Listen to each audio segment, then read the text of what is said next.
The secret to a long-lasting relationship doesn't lie in unreciprocated attempts to make things right, nor in mundane conversations, compromises, or grand romantic gestures to keep the spark alive. It is certainly not in the realms of YouTube coaching gimmicks or Facebook support groups either.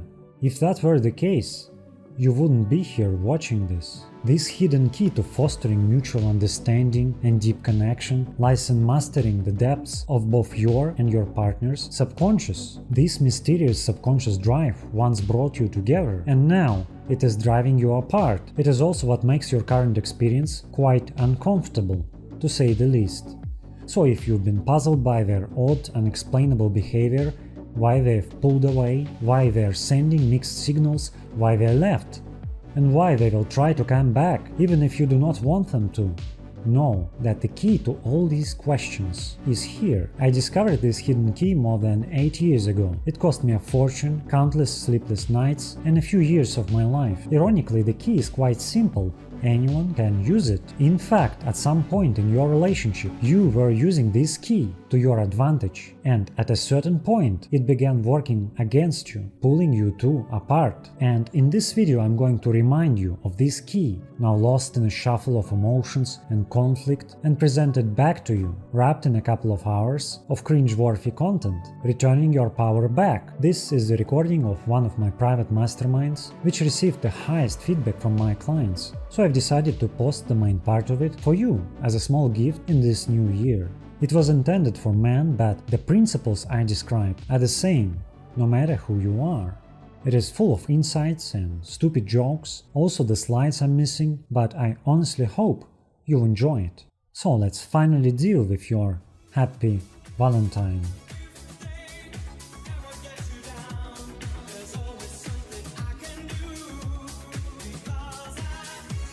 Alright, and welcome! Gentlemen and gentlemen, how is the sound quality? How is the sound quality? Tell me please. And so, you are here. So tell me, friend, how did you get to this point? How?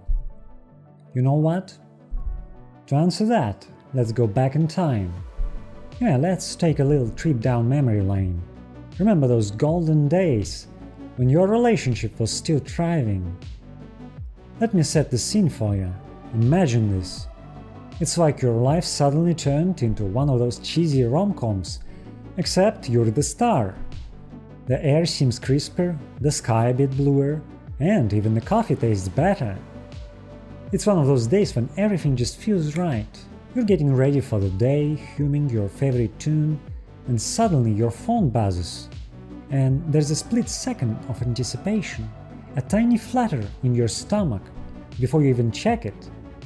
And then you see her name on the screen. It's like a little jolt of happiness. It's like winning a mini lottery. Every time, man. And you're grinning like a fool trying to play it cool, but inside you're doing cartwheels. Dates? Man, they were epic adventures. Even if you're just grabbing a coffee or walking through a park, you remember those quirky little things she did that made you laugh?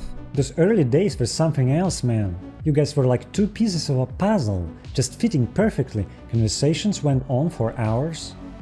It was like you couldn't get enough of each other. It was all about discovering each other's worlds, from music taste to your deepest fears and wildest dreams. Every little thing you learned about her was like finding treasure. And the best part? It felt like you were in this together, like you both were investing in something amazing. Then, as time progressed, the relationship began transitioning into a state of confidence and partnership, intimacy. You'd plan out the future, talk about where you'd live, maybe even how many kids you'd have. Hell, you might have already been in the deep end with kids and all. Why the hell not, right? It was this beautiful stage where everything just clicked. The connection was real, powerful, like a force field around you two, against the rest of the world. You felt like you had your own little universe, with its own rules and magic. And sometimes it felt too good to be true. Too good to be true, but then you say, fuck it, gonna enjoy life, I deserve this. It was like living in a dream. But then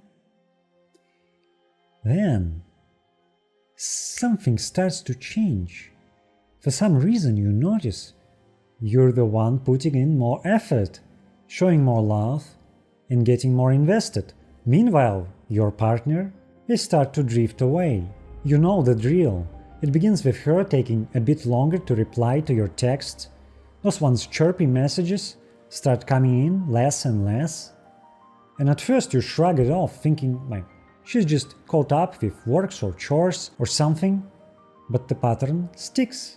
Her replies get fewer and farther between, and when she does text back, it's after this long, unnerving delay.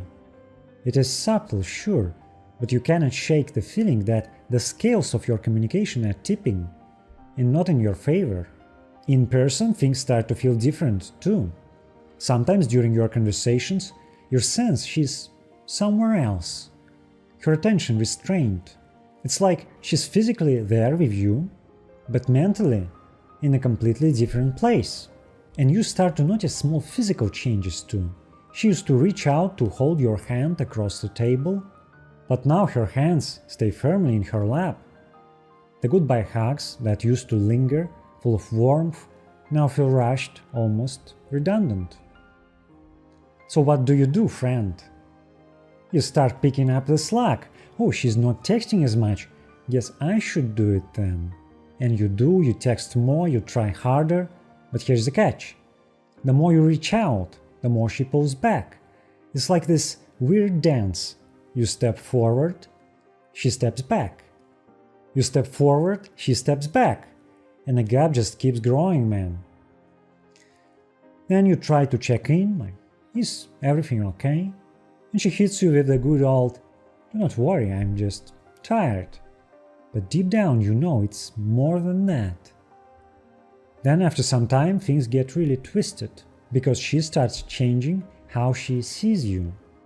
It's like she's zooming in on all your flaws, or even stuff that was never an issue before.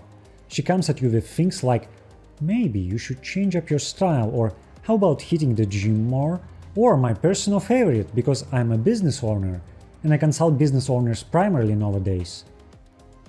Can't you take some time off work and spend more time with me? Or some other suggestion, which to you initially seems harmless, honest. But suddenly it feels like everything that made you, your work, your hobbies, your passions, is under scrutiny. And for some reason you start thinking, maybe if I change this or that, things will go back to normal. So you start letting go of bits of yourself, hoping it'll fix things. But in the back of your mind, there's this nagging feeling that something bigger is off. You try to stay positive, of course, maybe even seek advice from a coach or a counselor. They give you all these standard tips and you think, alright, now it's all under control. But is it really? I had a guy who literally traded his business for the attention of his wife. His wife, man. I'm not even kidding. From Montreal. For some reason the most ridiculous stories I see are from Canada. If you have suggestions why, please tell me. And this one happened just this past December. He's working hard on his internet side hustle, he's really passionate about, and works extra hours, obviously. And it begins to produce revenue. But there's a catch.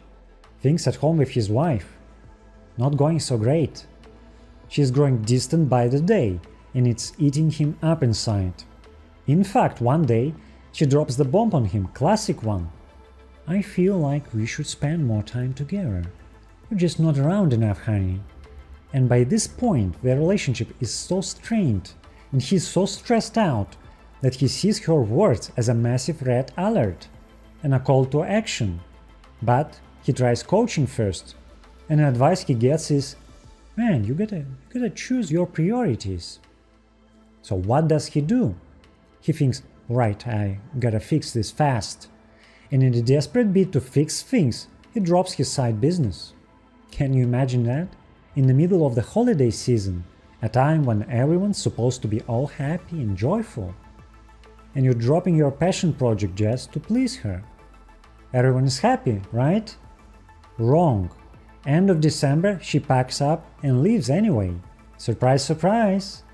So it turns out it wasn't about his busy schedule or his lack of presence. There were deeper hidden issues in their relationship. It was like trying to fix a broken leg with a fucking band-aid, man. Now we've worked together and managed to bring stability back into his life.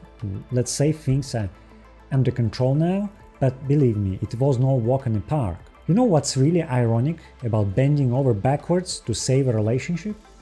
The hard truth is that your sacrifices do not improve the situation. Instead, you end up losing parts of yourself, and it's usually those very parts that your partner was drawn to in the first place. All the while, the real underlying issues stay hidden, untouched. She loved him exactly because he had an energy of a daring entrepreneur. So let's zero in on this crucial moment. Like, why do they start asking you to change? Why all these seemingly pointless requests? Here's a revelation that might be new to some of you. Initially, they are just as in the dark as you are. They too sense that something is off. Their perception of you starts to shift, and they're grasping for logical explanations to an emotional shift that's underway. I'll repeat that again because this is important. They're trying to find a logical explanation to an emotional shift they're experiencing. So maybe it's because you're working too much. Or it is because of a change in your physique. Maybe you're not doing enough for us. And so yeah, they actually try to fix something. At this stage, they try. They truly do. It's just that these fixes are completely useless. So now you know why they do it. Now you know. At this stage, they're just as confused about what's going on as you are. And so the magnetism that once pulled you effortlessly into each other's orbits wanes, leaving a void filled with efforts and words. And at this stage, what were once simple suggestions or minor disagreements morph into constant bickering and criticism, sometimes even escalating to outright insults. Conflicts and arguments become more frequent. She, now firmly in a one-up position in your relationship, doesn't hold back in expressing her frustrations and anger. Suddenly she'd snap at you over the smallest things. How you dress, how you talk, the way you arrange the living room. You feel like you're constantly walking on eggshells, always second-guessing your words and actions. You're trapped in this mindset where you believe that if you just manage to do everything right, maybe you can return to the happier times at the beginning of your relationship. And the accusations and complaints just start to pile up. You never take the initiative. I'm tired of being the one who always has to plan everything. Your hobbies are just a waste of time. Why can't you just do something productive? You are so clumsy. Can't you do anything right? You're always in your own world. You're insufferable. You're too needy, too clingy. And in the beginning, there were apologies. I'm just really stressed with work and everything, she'd say. You'd believe it was just a rough patch. But man, did those conflicts escalate. They got more intense, more frequent. It was like watching a storm grow stronger. And you know what's even more ironic? When you first met, talking was easy. It was genuine, real. You didn't have to weigh every word on a scale. But now, every word, every little phrase feels like stepping on a landmine. And the harder you try to make it right, the further she seems to drift away. It is such a stark contrast to those early days, you know? It's so painful to see how things have flipped. What used to be easy and loving communication has turned into this intense battleground. And now words have become crucial. You find yourself analyzing everything you say, every word that comes out of your mouth. Should I have said this? What if I said that instead? It's like you're playing chess. Don't you think it's bizarre, strange? That's when the relationship was all sunshine and rainbows. Words were just words. But now in this stormy weather, they've become so much more. So give this some thought, okay? It is going to be crucial when we dive into the root causes of all this crisis in just a bit. Oh man, we're getting closer. So at this stage your anxiety, it's like a shadow growing longer with each passing day, but there's this glimmer of optimism you're holding on to, thinking maybe if I just try a bit harder, do this, do that, follow their lead, show them more love, things might just turn around. And meanwhile she's pulling away, her once warm presence turning cold and distant, and there you are spending days thinking about her words, scouring the internet for some kind of explanation.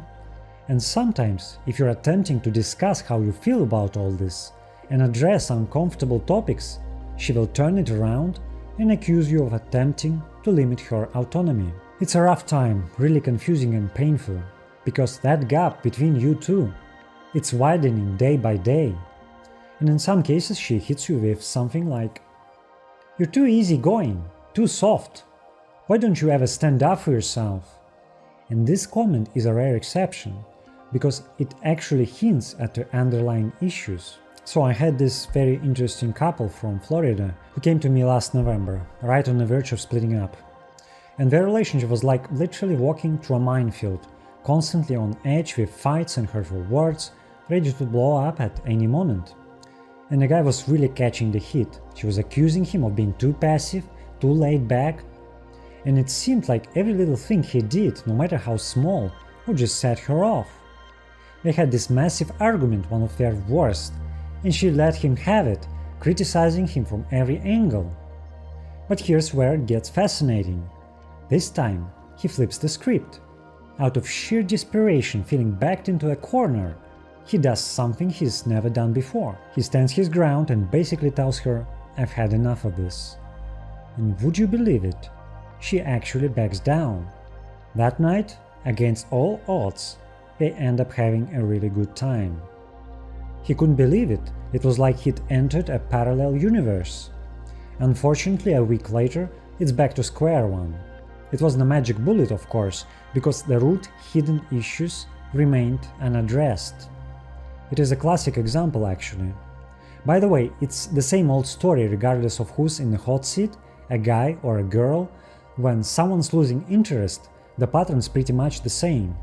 There's this underlying thread, a common denominator that dictates our behavioral patterns in relationships. It controls whether we pull away or get closer, all based on certain signals, and we're going to dive into those signals in just a bit, so hang tight. Right now, let's stick with your story, where things are starting to go downhill. She's coming home late, whether it's from work, a hobby, or university classes.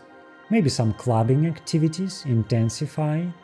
And then there are these subtle changes. Maybe she starts hitting the gym more often, herself, or she's seeing a new cosmetologist, and you notice changes in her style. But for some reason, it is clear, these changes are not for you, they're for someone else. It feels like there's not just distance between you two now, but like there's a stone wall. It's more than just physical space, it's like an emotional barrier has been built, separating your worlds. It's getting harder and harder to reach across this divide, and every attempt to connect just seems to hit this invisible wall. And in this phase of prolonged emotional imbalance, where you're sinking deeper and deeper emotionally, and she's pulling farther away, that's when she starts thinking about making some big moves. Of course, she doesn't clue you in right away, but eventually it comes out. You know, we're just going around in circles, and it's exhausting. I miss the old you and me, more laid back, less drama. Maybe you should just take a break, get some space. And when you hear this man, it's like a hammer blow to your heart. You feel this wave of numbness wash over you. It's surreal, almost like you're floating outside of your body, watching this nightmare unfold.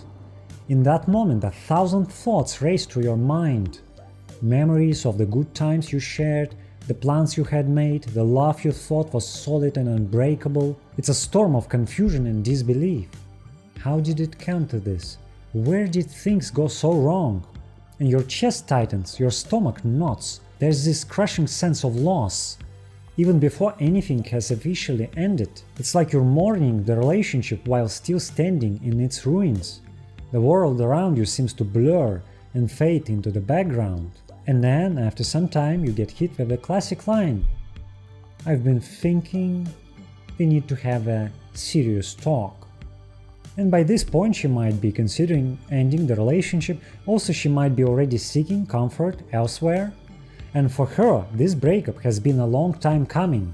But for you, it still feels like a sudden blow. You've seen signs, sure, but you never grasped the full depth of her unhappiness. In a scramble to hold onto what's slipping away, you might think making some grand gestures or huge life changes will do the trick. And some men think proposing marriage might turn things around. If I pop the question, maybe she'll stay, they think. Or even more drastic, some believe having a child might fix things, but let me tell you, bringing a child into a troubled relationship is like throwing a gasoline on a fire. It never fixes things. And the kids will become a means to bargain with you. They are never the actual reason to save the relationship. For some reason, you've been told that kids are sacred for women, but when it comes to fighting with you, they became just means to achieve their goals, like this. By the time you're resorting to these last-ditch efforts, the emotional gap between you two has grown too wide, and these desperate moves, they do not repair the damage that's been building up over time. If anything, they just cost you more of yourself, piece by piece. And the empathy from her, it's like someone flipped a switch and turned it off, completely gone. And then you hear all these lines, "It is not you, it's me," meaning it's definitely you. "This relationship is suffocating me," meaning you've become boring and I need excitement. "We don't want the same things anymore. I don't want you anymore. I want to focus on my work, studies, career," meaning you've become less important than PowerPoint presentation. "It's just a temporary break. I want to explore other options. Wait for me and maybe I'll come back if nothing better comes along. I'm not ready to get married yet. I do not want a relationship right now," meaning with you. Every single time it means with you. "You're taking me for granted.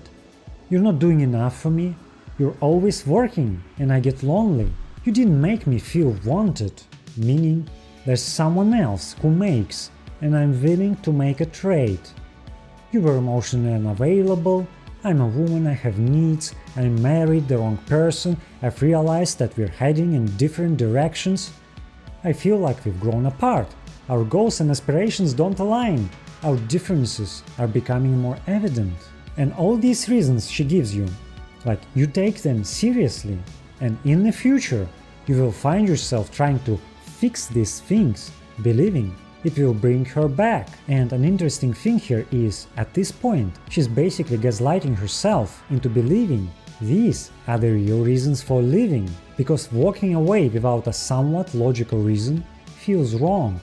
She watches Netflix after all, gotta give you some reason. And sometimes when there's someone else on the horizon, because at this point there usually is, you do not know it yet, the logic behind her choices can be utterly absurd. Like you might think she's looking for someone better, but it's not always about that. She's often just looking for someone different. It is because she associates her unhappiness with you. So anything that's the opposite of you seems like a potential solution. For example, if you are wealthy, she might go for someone broke but who's more romantic. Or if you're charming, she might end up with some troglodyte, hoping to find depth in his fascinating personality. It's bizarre. All this doesn't address the real root of her unhappiness, obviously. And there you are listening to all this, sometimes over the phone, or even worse, through texts. I've seen people end relationships of 9 years with just a text message. And you sit there, this emptiness creeping into your stomach, this heavy sinking feeling. It's physical. You literally feel something in your stomach, like the joy in your life just evaporates, and you're staring into this abyss of your future, doubting if you can even survive one more day. A single day feels like an eternity of pain. You're left wondering, what went wrong? Could I have done something different? How can she just walk away from everything we have planned? The next vacation, the kids. It feels like she's destroying everything, and you cannot stop obsessing over it. You're in pain, a deep searing pain, like losing a part of yourself.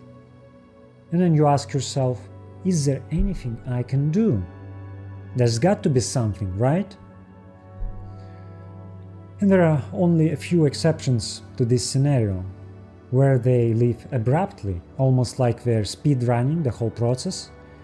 It is when there's already someone else in the picture, and also when they never really had strong feelings for you, but then you wonder why did they stick around.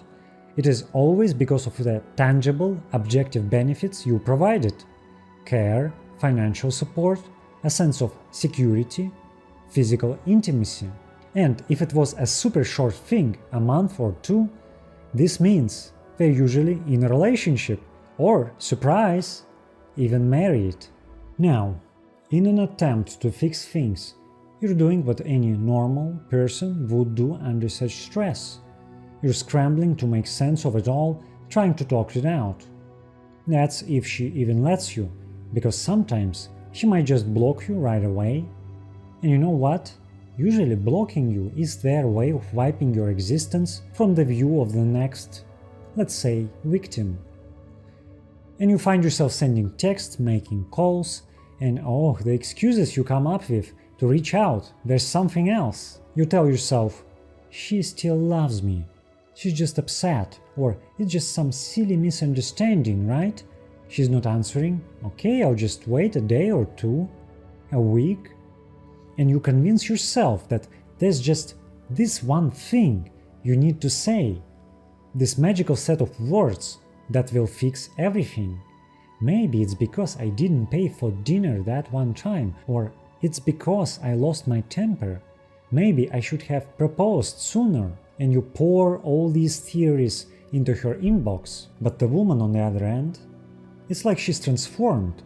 She doesn't seem to be listening anymore. It doesn't matter how much sense you make, your words just bounce off her. And then you get trapped in this vicious cycle. You overanalyze everything you've said, convincing yourself you didn't hit the right note. So you come up with a new pitch, as if you're trying to sell yourself to her all over again, and give it another shot. I swear it's literally like you now need a sales pitch. You become a master copywriter, Sugarman style. And if you seek help, sometimes you're not getting actual help, but you get some fuel to this madness. You should understand that modern coaching contributes to this process. They pretend to be on your side. You will not believe the absurd things some coaches suggest, and not just suggest, they take thousands of dollars for this. So a young guy from Manchester, early 20s, real genuine type, we chatted a few months back and he spilled his heart out about his breakup story. So he's been dropping 4 figures on coaches trying to win back his ex. I'm not even surprised at this point. I asked him what these coaches were doing, and so they were crafting these perfect letters, accountability letters or something, and texts, analyzing everything that went wrong, brainstorming approaches. It was like a fucking sales pitch. Like, they even advised a no-contact period of 30 days before sending each message, and every message he sent was like a player laying out what he could offer her, painting this ideal future, providing guarantees. It was like some long sales format, or those ShamWow commercials, except the coaches sucked ass. And she doesn't even reply. Not a single word. All these well-crafted, expert-guided messages, and nothing. And you know why she didn't just block him, by the way? It's kind of twisted, but getting these messages, even though she's ignoring them, it is a huge, massive ego boost. She's seeing this guy bending over backward, trying every trick in the book, and not engaging gives her this sense of power. When he came to me, we took a different approach. All that messaging, it was just trying to address the symptoms, not the root cause, which we'll get into soon. The first step was to stop reaching out, obviously, which was tough for him, but we have strategies for that. But stopping wasn't enough. We needed to creatively manage his anxiety so he wouldn't even think about messaging her again. And we succeeded. After about a month and a half of silence from his end, she finally sent a typical "How are you?" message. But the real message behind it was, "Why did you stop?" We ignored it, of course. You see, your texts and calls, they're like fuel to their ego. It's like they're drawing energy from your attempts to reach out. And this energy, it's what they use to move on. Every message you send is like giving them another piece of your power. But it's not over until it's over, right? And so you might ask them for that one final meeting. Please, can we just meet up one last time? I promise it's all I'm asking for. And people really believe in this, like in the power of this last chance. Again, straight from Hollywood, straight from Netflix. It's heartbreaking. They hold into the hope that they can say something, anything, that will magically reverse the situation and bring everything back to how it used to be.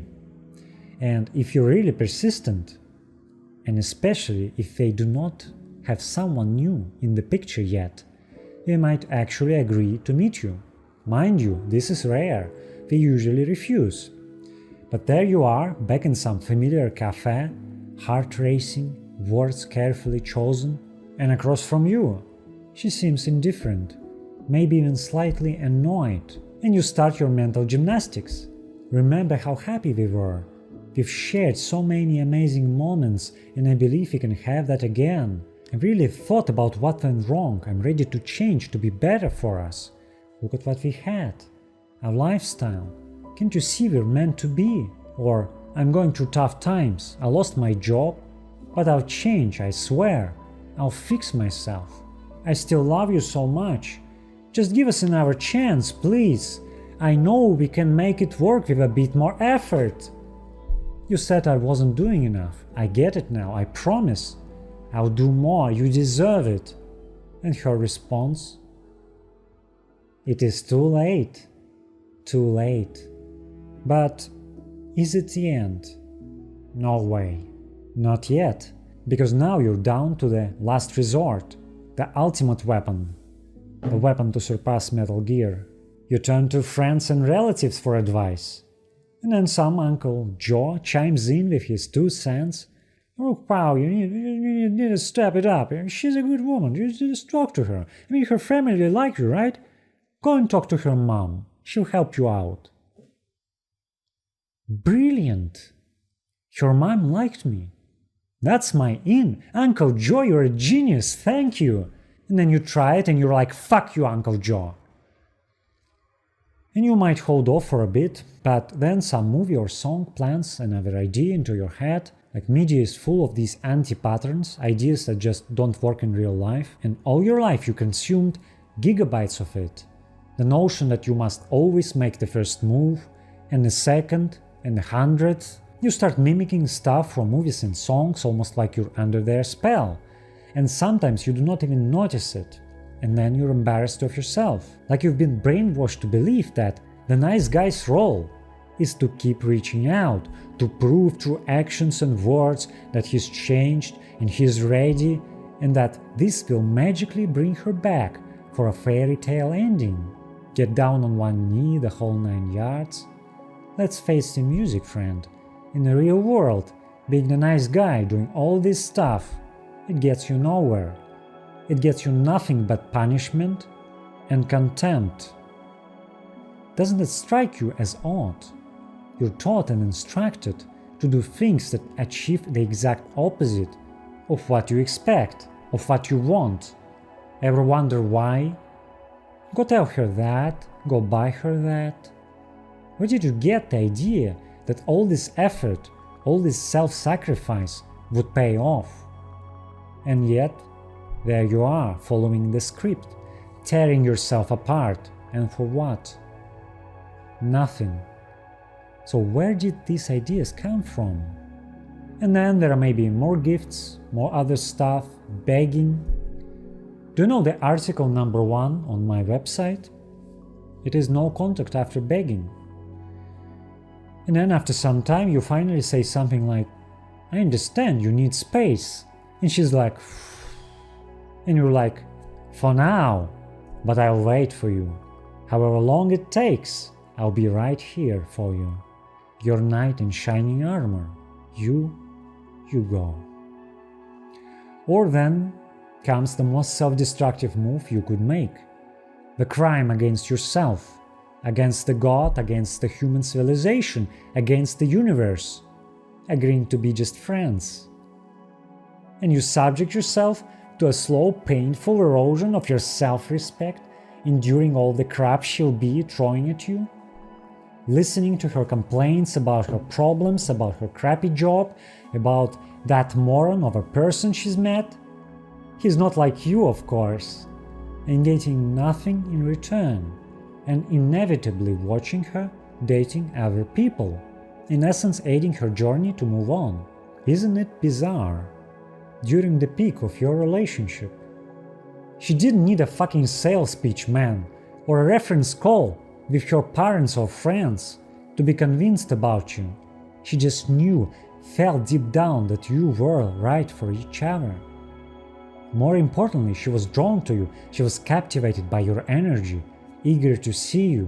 When a woman is truly into you, nothing can keep her away. She'll cross continents, scrounge up the money for tickets if she doesn't have it, and do whatever it takes to be with you. So just this past November, I'm working with a guy in New York, and the guy, he's just walking home, minding his own business, probably thinking about what to grab for dinner or some Netflix show he's hooked on. Suddenly, wham! There she is, leaping out of nowhere. And when I say leaping, I mean full-on ambush-style thing. And if you're sitting there thinking this kind of wild stuff is a one-off, think again. So they had a long-distance relationship, and she was from the UK. They were experiencing some communication issues, but the attraction between them was still strong. He reached out to me for advice on altering their dynamic to improve communication. And you see, long-distance relationships have unique challenges. You're always indirectly competing with those physically close to her. It could be anyone, a barista from her favorite coffee shop, because in her everyday life they're tangible, real, while you are just a voice or an image on a screen. You're like a fucking chat GPT to her, pal. That's why maintaining a normal relationship from afar is impossible. You have to compensate for not being there in person, which is a precarious balancing act. It's dangerously easy to overdo it and end up overinvesting. So, what did we do? He invited her to New York, covering her travel expenses, which wasn't a problem for him, and they spent a fantastic weekend together, filled with romance and connection. And then something fascinating happened. After she returned home, she just couldn't bear the distance.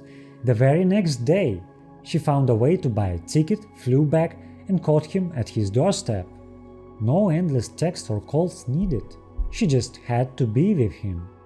From that point on, their communication issues gone. It was like flipping a switch. That's the hard truth. It is tough to accept it. If a woman has reached a point where she's just not feeling it anymore, no string of clever words or grand gestures is going to change her mind. You could be dripping with charm, loaded with cash, or be the epitome of caring and kindness. None of that fucking matters if the spark has died for her. So let's recap. Back in the sunny days of your relationship, you weren't prepping her up every single time for her to be happy. No. Think about the moments that truly mattered in your relationship.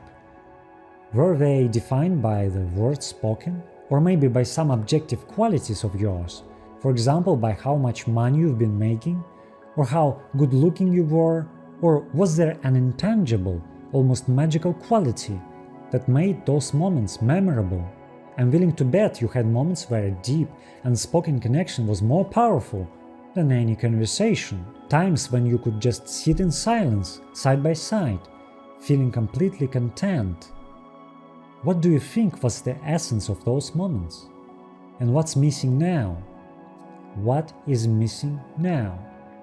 Ponder this, because it is crucial for what we're about to dive into, the real root causes of everything you've experienced, and the key to never experiencing this shit again.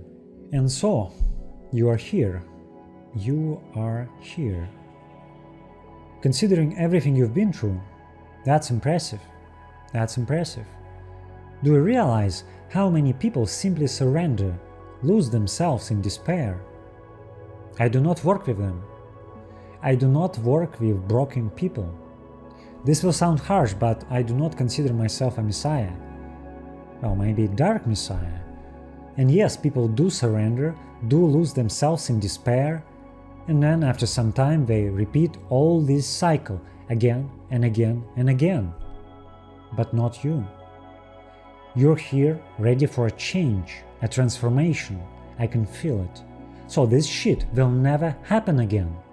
Because a breakup is a signal from the universe, or whatever higher power you believe in, telling you it is time to change. Not a single human being deserves this shit, and you do not deserve it too. You do not deserve to go through that kind of ordeal. You deserve a high-quality relationship that straightens you, where your partner lifts you up and stands by your side. That's our goal, and nothing less. So, you've exhausted every standard approach out there, and if you're thinking maybe there's something you missed that's publicly available, trust me, you haven't. Your presence here is proof enough. It is clear now there's got to be something more, something deeper that drives attraction and connection. What is the critical element that's been missing all along? Why did your words suddenly lose their power?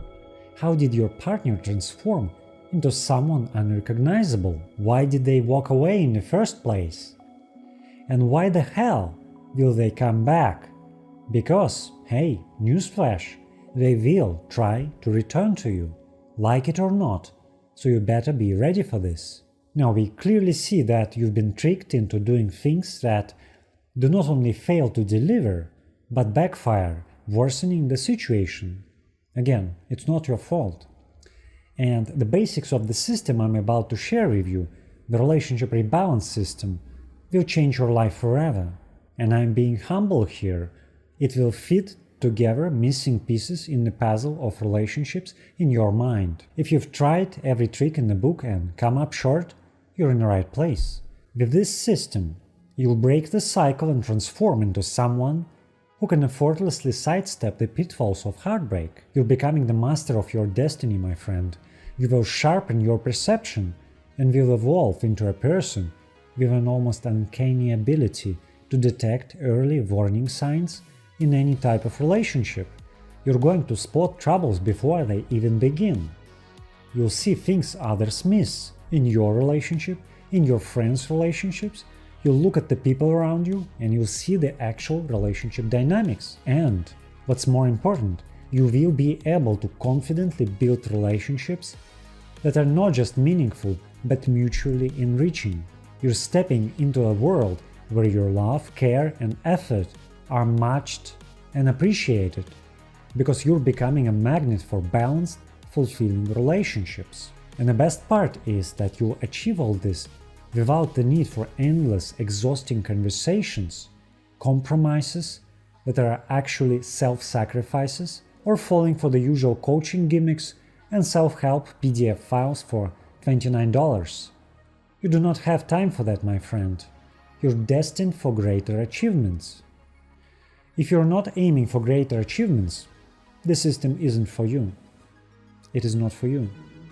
This isn't just about tweaking a few behaviors, it's about a complete transformation in how you view and navigate relationships. And once you start applying even a fraction of this system, you will not recognize your old relationship self. You will not just see changes, you'll feel them. So to really get a handle on this system, we've got to go way back in time. Again, but now I'm talking about ancient times, long before Hollywood movies or songs, novels, or TikTok channels about relationship psychology. Can you imagine that? Relationships between men and women have been around since the dawn of our existence. Imagine a world where early humans, much like us, lived and thrived. Life was simple, yet undeniably harsh and raw. They were in a constant struggle for survival, hunting, battling wild animals, clashing with enemy tribes. Hell, just to get to your girlfriend's cave, you had to fight a couple of T-Rexes. My grandfather told me this was true. Harsh times, man. There was no technology, no advanced medicine, nothing of our modern comforts.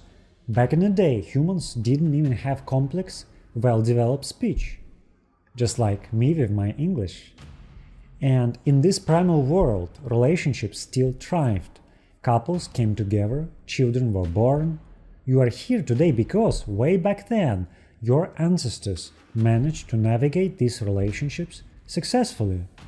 Think about it. Without any of today's complexities, our forebears managed to establish relationships and, well, here you are. Your very existence is proof of that. But how did they do it? How? They weren't just mating as animals. They had families.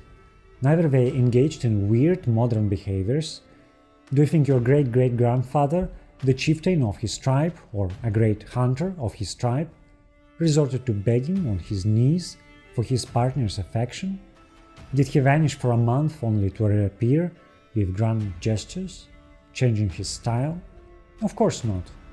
No, there was something else at play. Now, here's the fascinating part.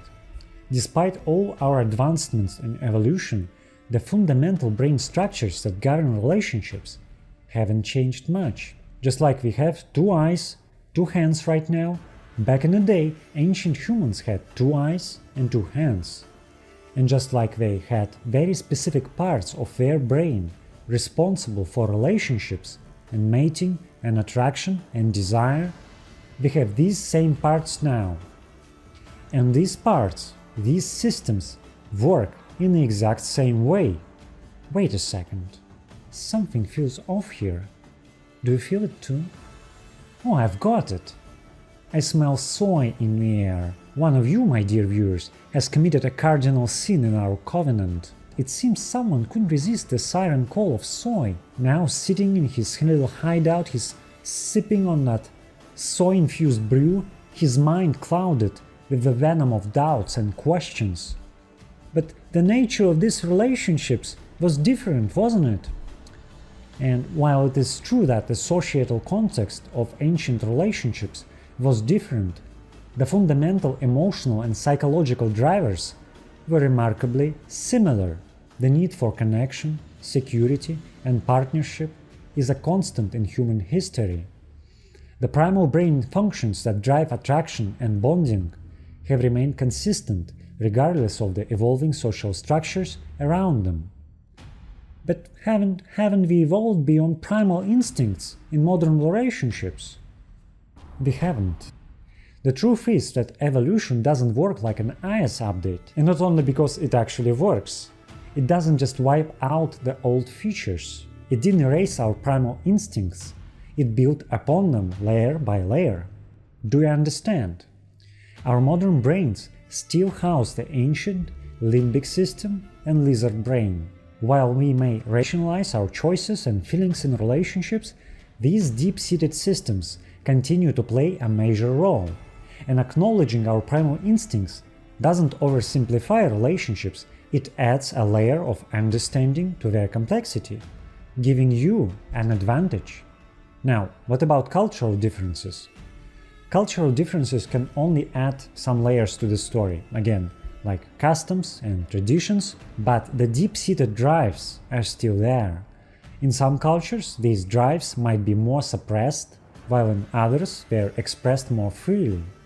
However, they're always present and you can easily tap into them with the system I'm about to give you. So these systems in our brain, they're like unseen puppeteers working in the shadows of our subconscious. They're the ones pulling the strings in our desires, drives, and yes, our sexual attractions. Their primary mission? It is pretty straightforward. Ensure our survival and guarantee we procreate. You gotta have sex, space cowboy. Their most crucial task is to make sure we don't just exist but thrive, multiplying and passing on our genes. So how do they determine if the person we're establishing a relationship with is suitable? Since they're ancient, they're looking for very raw signals. In general, they're searching for strength. And this isn't just about physical strength, it is about resilience, capability, vitality. You see, for our ancient ancestors, and even for us today, a strong tribe meant higher survival odds. This meant choosing a partner who could contribute to a robust, resilient lineage. And lab coats actually confirm this through research. For example, when it comes to the female subconscious, these systems look for things like height. Who would have thought? You know this without studies, right? But studies show that women on average find taller men more attractive. It is because evolutionary, taller men are better protectors and providers. Next, bilateral symmetry. Symmetrical features are considered more attractive because they indicate good health and genetic stability. Next, voice pitch. A deep male voice is linked to higher testosterone levels. Researchers indicate that women find deeper male voices more attractive, especially during their fertile phase. Next, hair quality, body odor. Have you ever really noticed how your woman smells? The way her scent is intoxicatingly good, a mix of sweet fragrances like sugar and flowers, and as alluring as a fine perfume.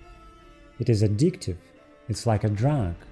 The same goes for you. Your scent had a powerful impact on her senses too, and many other signals. And as you can see, these signals are very raw, simple, and they're super powerful. They can fire up attraction in an instant. Again, the systems that detect all these traits, all these signals, they don't care about your degree, your LinkedIn profile. All these are just additional layers. But how can you just start using these primal signals if they are predefined, you ask, like your height? Does this mean that if you're tall, have good hair, a perfect voice pitch, and a nice smell, you cannot get rejected?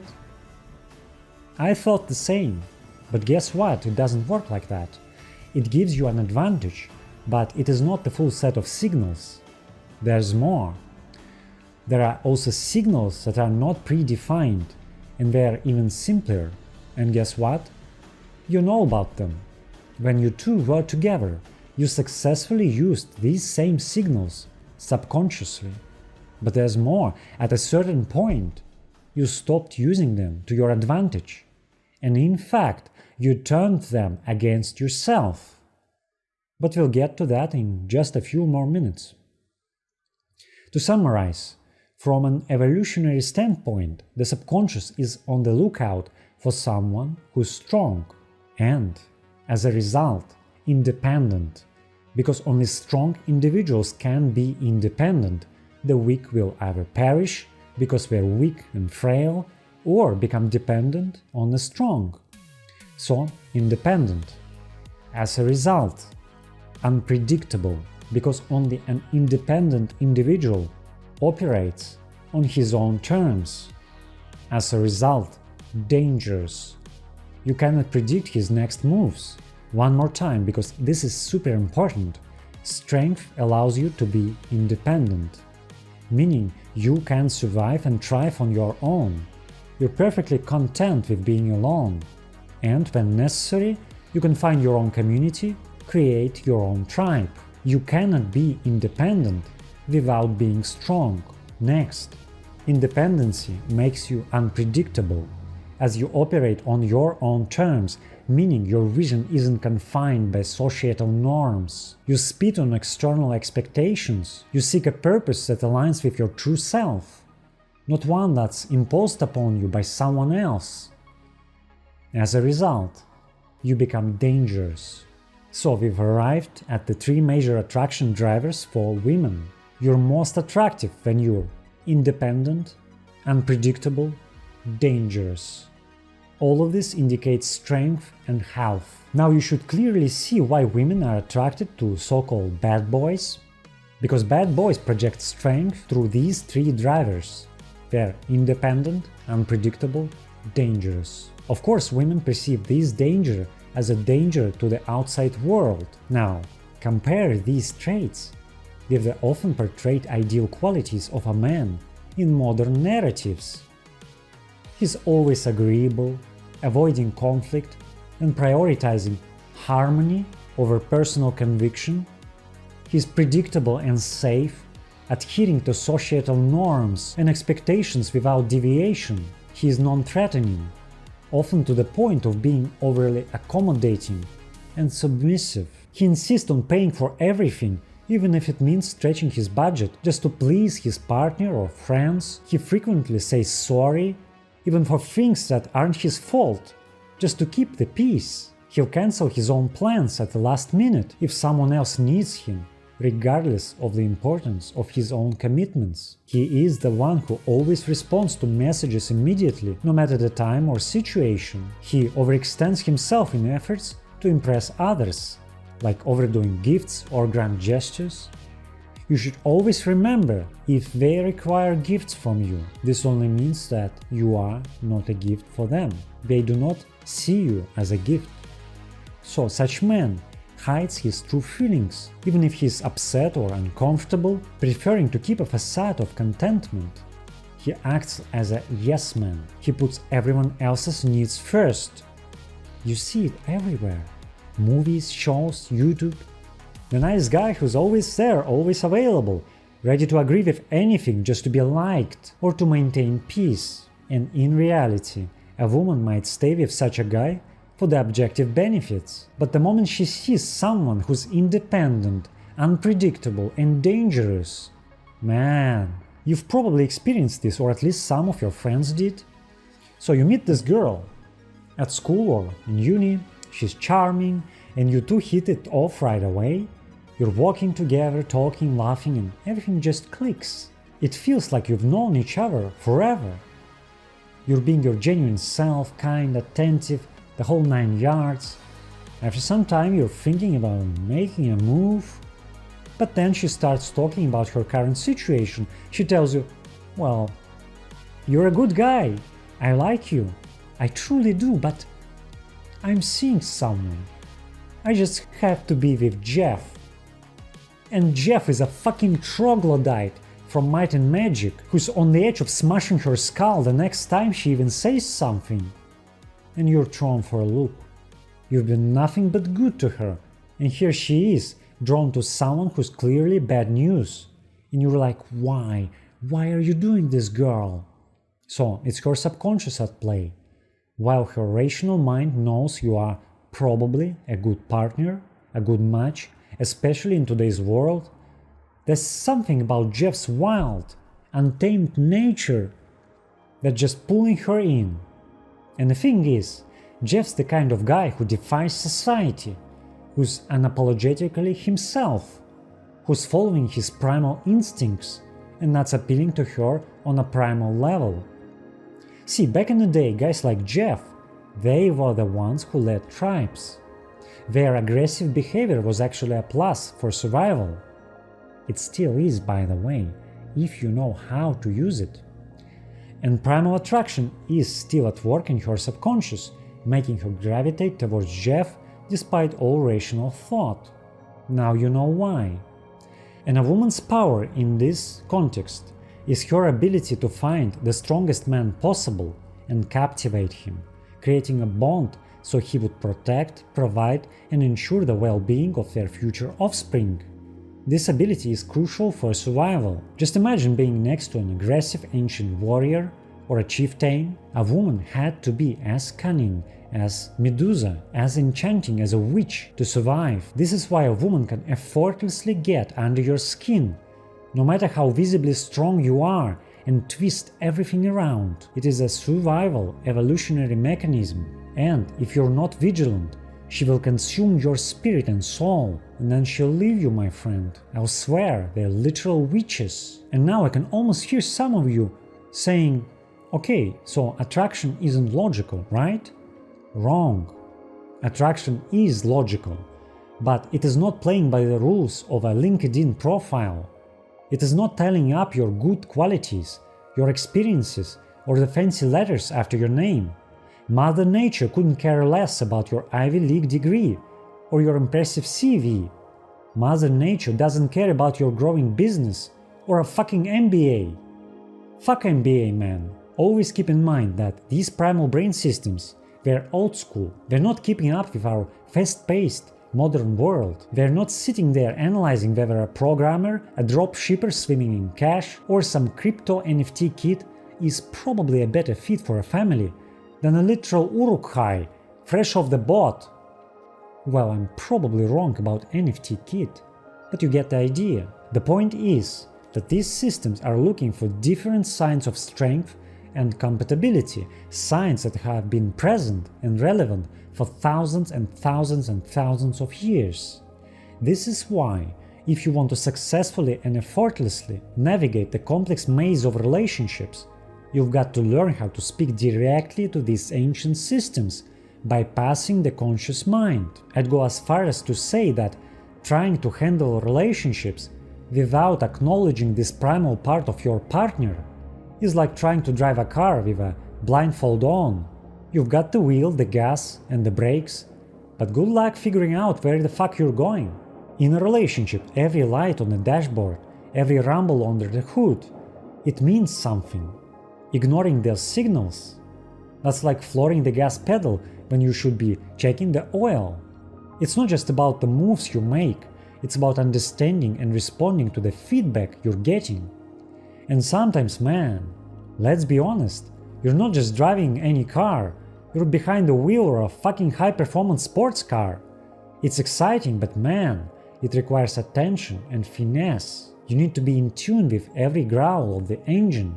Miss a bit, and you might just spin out of control at the next curve and tip the fuck over. But the good news is, once you get a handle on this, once you learn how to influence these deep-seated instincts, you're not just playing the game, you're setting the rules. And this is precisely why you're here, to gain control over the dynamics of attraction and relationships. So it's about understanding the natural primal forces at play and learning how to align with them your genuine self and intentions. It is about becoming a master of the game, where you can predict, influence, and respond to the ebbs and flow of attraction with confidence and effectiveness. Now, I'm sure some of you will have to notice, so you're probably wondering, what about those big famous guys who got dumped, like Bonaparte? What about the man who had the world at his feet, yet ended up heartbroken and literally destroyed by his relationship with Josephine? How does that fit into the picture? You might think, how could someone so powerful, so influential, end up like that? Well, the answer lies exactly in our previous discussion. You see, Napoleon, for all his strength and power, fell into the classic trap of over-investing emotionally.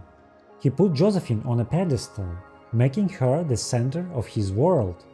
And that was his downfall. When you read their letters, when you delve into the dynamics of their relationship, it is clear as day. Josephine was the one calling the shots, she was the one up in their relationship, and Napoleon, the conqueror of Europe, was the one down. He shifted his gaze from the horizon, from his ambitions, his purpose, to a woman. And a woman of subpar quality, and that's a precarious position to be in. So it's not about such objective abstractions as money, power, or fame. Objectively, he was powerful, but subjectively, in the eyes of his woman, he was nothing. He lost his sense of self, he lost his purpose, traded it for a woman. And this is what most movies, books, and songs get wrong. They glorify losing yourself in another person, sacrificing your ambitions and dreams for love, but that's not how it works. And when you try to live your life this way, you're screwed. You have none to zero chances to succeed. That's not how you maintain a healthy, balanced relationship. You were meant to carve your own path, to pursue your goals and ambitions. And when you start sidelining that for someone else, well, that's when the trouble starts. You too, by the way, were destined to take over the world. And now you're here. What the hell, man? This is especially true for high achievers, entrepreneurs, and visionaries. I witnessed it countless times. Individuals who are massively successful in their careers, making significant strides and earning 6, 7, even 8 figures. Yet, despite all this external success, they find themselves in a state of deep unhappiness in their personal lives. These are people who once had a relentless drive that propelled them to the top, but now they are at a point where they seem to have lost their zest for life, their passion dimmed. The tragedy here isn't just in the emotional turmoil they face, it is in the real risk of losing everything they've worked so hard to build. This critical shift occurs when their focus, once razor sharp on their goals, their ambitions, becomes blurred as they divert their energy to appeasing a partner, and more often than not, this partner isn't the best match for them, not in alignment with their deeper values and life's mission. It's a misstep that can have profound consequences. So the worst mistake you can make here is to start blaming women. The moment you begin blaming women for simply being women, you're setting yourself up for failure. This is where many modern men's movements lead their members astray. They end up teaching men to harbor resentment, and harboring resentment is a surefire sign of a beta male mindset. It's like women pick assholes, they do not pick nice guys. You've probably seen these shows, like a man invites a bunch of young women, everyone makes fun of them, everyone laughs, everyone talks about how women are dumb, typical neckbeard stuff, and if you're doing it often enough, like talking about something, showcasing something again and again and again, without actually doing anything about it, all you do is normalizing this something. Normalizing this. And if you really think about this might be the exact goal, to normalize this. But let's not talk about the impotency. So, what do we do instead? We take action, we take control. And to take action, let's assess the situation first. Tactical assessment of the situation. First of all, you cannot change their nature, obviously. Second, to change the societal norms. You're not powerful enough. Yet. Also, you're not dumb enough to mess with those who established these norms. If you're here, you're not dumb enough, my friend. And so, your only effective way to improve your life as quickly as possible is to master these primal forces that drive women, and drive you, by the way, the forces I'm talking about. Yes, women often do not choose the so-called nice guys, good men, and there's a reason for it, deeply embedded in our evolutionary history. If, thousands of years ago, your great-great-grandmother had chosen a weak, submissive slime of a man, her story would have ended abruptly with a raiding tribe, led by some of my ancestors, of course. You wouldn't even be here. I think I smell soy again. Oh, another question, but we live in a civilized society now. People who think this way, it's like they're trying to defy reality. Like sitting in a bubble between Ukraine, Israel, Iraq, Afghanistan, Iran, North Korea, Myanmar. Do you remember Myanmar? The whole damn Africa, where there's still slavery and shit. What about Ecuador? Hell, what about Canada? The thing is, modern masks cannot hide the ancient sets of primal laws, where desire and dominance still reign, still play a critical role. You cannot ask female subconscious to speedrun evolution. Asking someone's subconscious to fast forward through millennia of evolutionary programming is like asking a fish to climb the tree. Just not happening, man, not happening. So the only truly effective and practical solution that can directly improve your life is to master these forces. The real problem you should focus isn't the world's design. It is that you've been misled on how to interact with it. You've been fed a narrative that doesn't align with the primal truths of human relationships. So, we're about to rewrite this narrative. Now, let's address another common question. Are we completely at the mercy of our primal instincts? Or does our modern rational brain have some say in the matter? Well, the answer is a resounding yes. You absolutely have a choice, and this is where your trusty neocortex comes into the picture. Think of the neocortex as the quality control manager of your relationship. Like it's the part of your brain equipped to analyze, reason, and plan. This means that before diving deep into a relationship, or better yet, even before starting one, your neocortex should take the lead. It is your chance to critically evaluate a potential partner, weighing more than just the primal attraction, the infamous red flags. You gotta check these top 10 red flags you've seen on YouTube chat, or you're not gonna like it. But here is the tricky part. If you let primal instincts dominate from the start and form an emotional attachment, without this rational vetting, filtering, changing course later becomes an almost Herculean task. Once you're deeply emotionally invested, trying to apply logic to these feelings is akin to trying to steer a freight train with your mom's old bicycle. I wouldn't say it's impossible, but yeah, it's a tough task. Isn't it odd how we can spend days, even weeks, analyzing specs before buying a new PC or a new car, or meticulously researching before accepting a job offer? But when it comes to choosing a partner, suddenly we're taking whatever we encounter and what seems to make us feel good. How did that happen, man? In essence, you should always peel back the layers of societal conditioning to uncover the raw truth about what you genuinely want and need in a partner. It's about balancing primal desires with rational foresight. That's the key to a fulfilling and sustainable relationship. So, what does it all mean to you? Let's bring all this back to the here and now, to the reality of modern relationships.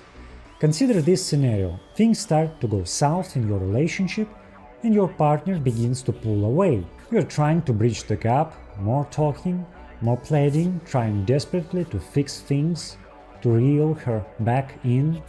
But here's the twist. You're aiming at the wrong target. And this is why it didn't help. And in fact, it even made it worse. Here's what's going on, and it will blow your mind, I swear. You see, all your efforts, they're aimed at the conscious mind, the neocortex. You think you're being rational, persuasive, maybe even generous with those grand gestures, but here's the twist. The neocortex isn't the captain of the relationship ship, not in these crucial emotional moments.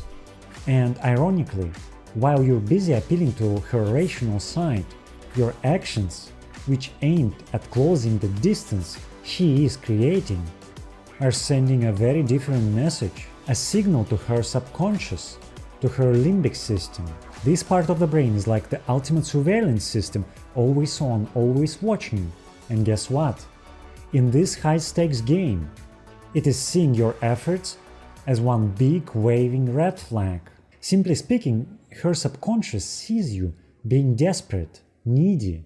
You're overinvesting emotionally, you're pouring all these emotions over her. You're always present, you're always available. Thus, predictable. But wait, it gets better. The primal brain, the one that's been calling the shots since our ancestors roamed the savannas, is wired to seek out strong, independent, self-assured individuals. So when you come across as needy and overly dependent, it is perceived as a weakness, frailty, almost a sickness. And this perception is an attraction killer. It destroys attraction. This is precisely why, as you persist in investing more emotionally and chasing, she continues to distance herself.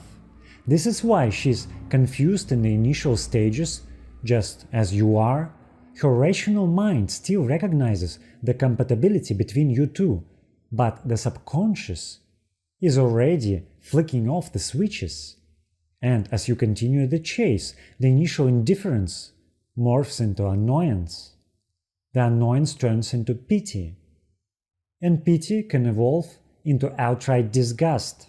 It is a cruel twist of nature. You're inadvertently showcasing traits that our primal instincts interpret as weak, frail. The complete opposite of the strong, independent person you initially appeared to be when she was in love with you. So now these systems think that you might not be the strong, genetically robust partner, warrior, or protector that they thought you were. That's the message your actions are sending to her primal brain. Wait a minute, hold up. Hold up. Are you suggesting that the very essence of intimacy, that deep connection, that burning desire to unite, might be seen as a sign of weakness? Do not blur the lines between dependency, where you lose your identity, and intimacy. They are worlds apart, my friend. Do not confuse a deep, meaningful connection with the shackles of addiction. Do not mistake stars reflected in a pond for the night sky. And one-sided emotional investment, particularly when it's not reciprocated over a long period of time, is indeed a form of weakness. It is what it is. If you're constantly bankrupting yourself to invest in someone else, You're not a wise investor. You're a gambler on a losing streak. And this imbalance in emotional investment is what triggers a rapid decline in attraction. The attraction doesn't just dip, it plummets. And you know what else plummets? What else? Her empathy towards you. Her subconscious flips a switch, turning it off. It is as if her inner systems are saying, "We've been duped. This person isn't who we thought they were. We sense a weakness, a vulnerability. It's time to bail." And think about it. How could she possibly leave with all that history, those shared moments? That would be painful, excruciating. So her systems shut down the empathy to make the exit less painful for her. And in cases with problematic partners, I see it more and more often these days, she also contributes to this process by essentially gaslighting herself into thinking you're actually an anchor who's been dragging her down her entire life. Think about it. She's gaslighting herself. It's like, I don't feel the way I used to. Probably that's because I've realized he's actually not that smart, not that rich, not that fit. Oh yeah, he's rich, but he lacks commitment, and he takes me for granted. Oh, he is dedicated, but financially, no. As a result, she begins to show zero empathy. This switch off happens especially quickly with women. It's almost instantaneous. Yesterday, she told you she loves you. Today, she's somewhere else. Wait, who is that manlet beside her? The mind-blowing thing is, she didn't lie to you yesterday. It's mind-blowing. She didn't lie. She felt like she's going to stay with you forever. The attraction dropped, her state changed, she leaves. Now you understand why. Do you understand? Do you comprehend the power of this knowledge? God, I'm so damn smart, man. Good job, me. By the way, this is the point where many people fall into the trap of labeling their ex as a narcissist. If you ever sought advice online, you've probably seen it all over social media, Reddit, Facebook.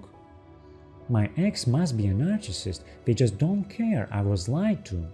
Suddenly it seems like everyone's ex is a narcissist, but in reality the actual percentage of true narcissists is quite low.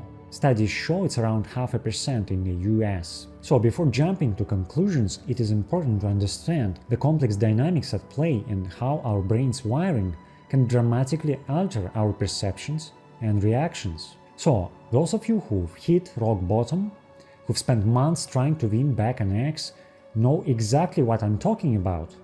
The more you chased, the more indifferent and then even hostile she became. It's like you were feeding her ego with every text, every player. And it all makes sense from a psychological point of view. In your ex's mind, you've gone from being the strong, independent person, a warrior, a protector, to someone who's, well, her brain flips a switch, empathy goes out the window, and detachment sets in. It is actually genius. Who told you that Mother Nature has mercy? Mother Nature has no mercy. This world ain't all sunshine and rainbows, my friend. And this dynamic, I first caught into it more than 8 years ago. Once I became aware of it, I began to see it everywhere, in my friends and colleagues' relationships, and then in countless cases involving both men and women all around the globe. It was always the same pattern. That realization was just the beginning. It was the catalyst for me to develop my rapid relationship rebalance system, a system designed to help people break free from this cycle, to empower them to effortlessly move forward to the relationships they truly desire. Okay, but what about women who stay with partners who are truly, objectively, ill and weak, not just perceived that way? First off, friend, it's rarer that you might think. I've seen countless cases where both men and women were abandoned by their partners, sometimes just weeks or days after getting diagnosed with a chronic illness, not even something terminal, just like that. Secondly, in most cases where women do stay, it's with men who refuse to let their illness define them. They do not act sick, They stay strong, relentless, their focus remains on the horizon. And as long as they stay true to themselves, things tend to work out. Do you know how women crave men with a purpose? It's one of the sexiest traits out there, I swear, because it enables every other trait. Take Nick Vujicic, for example. Women admire him. Why? Because he refused to be weak. He simply wouldn't allow himself to be broken. He just said no. Now, Mr. Soy might say, it's all about money or fame. Well, ask Brad Pitt how his relationship is doing. What about Johnny Depp? Robert Pattinson? Historical figures like Napoleon? Money and fame are nothing but excuses and projections. I personally know billionaires who've been turned down by women of much simpler means.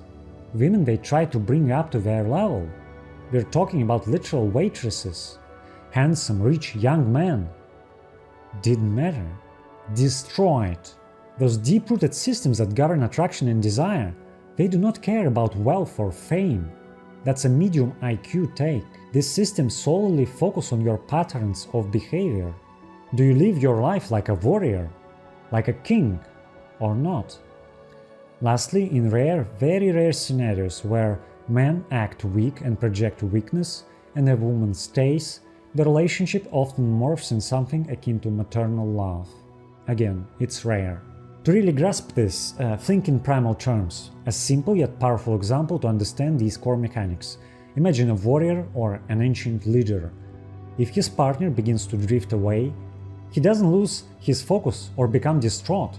His eyes stay fixed on the horizon, on his mission, the challenges and responsibilities of survival, hunting, leading, protecting. He knows he must hunt the next day. If he fails, the tribe will not survive.